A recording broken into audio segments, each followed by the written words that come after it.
ফর্মেটটা কিন্তু একই ছাত্রলীগীয় কায়দায় পুরুলিয়ার ছাত্র রাজনীতি চায় না, এটা ছাত্রদের সিদ্ধান্ত এবং সেটার প্রতিফলন কিন্তু তারা দেখতে পাচ্ছে নানানভাবে ছাত্র দলের মধ্যে, যার কারণে ছাত্র দলের জনপ্রিয়তাটা আসলে সাধারণ ছাত্রদের মধ্যে অনেকখানি কম।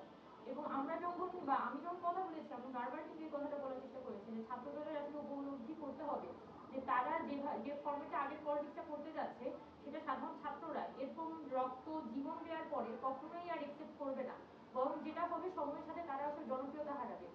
তো আমাদের যেটা করতে হবে, ক্যাম্পাসের মধ্যে ছাত্র রাজনীতি নতুন কি ধরনের ফর্মেট আমরা আনতে পারি সেটা নিয়ে আমাদের হয়তো কথা বলা যেতে পারে। সাধারণ ছাত্রদের মধ্যে একটা জনপ্রিয় দাবি হচ্ছে তারা রেজু ভিত্তিক সকল ধরনের ছাত্র রাজনীতি বন্ধ চায়।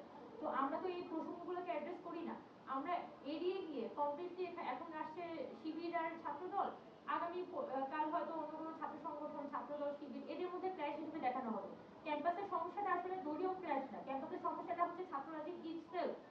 এখন আজকে মধুতে যে ছাত্র শিবিরের অবস্থান, আমরা কি আগের দিনে সেই ছাত্ররাজনীতি ফর্মেটে ফিরে যাব যেটা হচ্ছে যে ছাত্রলীগ চর্চা করার চেষ্টা করেছে, এর আগে চর্চা করার চেষ্টা করেছে?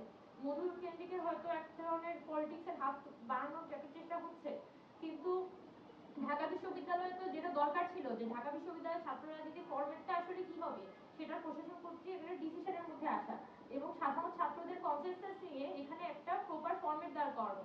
সেটা না হয়ে এখানে মধুর ক্যান্টিন ছাত্র শিবির বসবে, সেটা নিয়ে ছাত্রদল বিবৃতি দিবে, এটা আসলে এগুলো নিয়ে মন্তব্য করার আলাদা করে কিছু নাই। আমি বরং আরো বিগার স্কেলে দেখতে চাই এবং আমি যেটা বলতে চাই যে ঢাকা বিশ্ববিদ্যালয়ে যে ফরম্যাটে ছাত্র রাজনীতি হচ্ছে সেটার একটা সিরিয়াস সংস্কার দরকার।